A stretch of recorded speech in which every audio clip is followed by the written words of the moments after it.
everyone, it's Elizabeth from FTUXs here.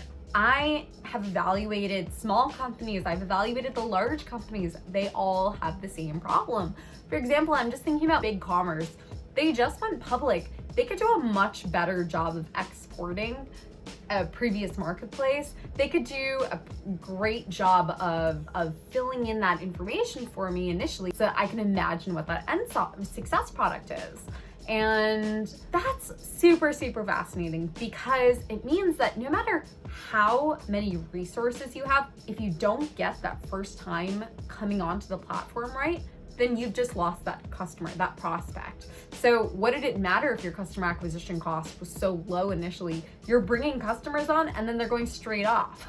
Why don't you just know who is coming onto your prospective platform, order maybe 2 or 3 things that they want to do, and then give that to them? This is no joke, the hardest lens that I find in product. Every time I come onto the platform, I know the platform. I personally think it's not so difficult if I have 17 features on the left side and like 30 features on the right side, because I would know the platform, and that's just like multiple exposure principles. But for someone who's coming on for the first time, they don't know your platform. They are lost, they are confused, there are no wins to be found, and they are hopping off and your churn rate is going up. It's really, really hard to keep that first time user lens. I tend to work with a lot of startup founders and I'm like, hey, you gotta implement the onboarding, the first time user experience. You gotta pass these benchmarks, the 1-minute magic moment, the 5-minute magic moment, the success, you have to pass that.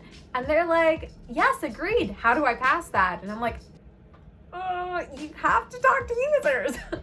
Like every day, every week, all the time, you have to keep that lens. And that's just incredibly difficult for someone who is the busiest person in the company to do. So I know it's super hard. It is the most difficult thing you could ever do in product and design. And that is exactly why when we create platforms, the small companies are at the same level playing field as the large companies.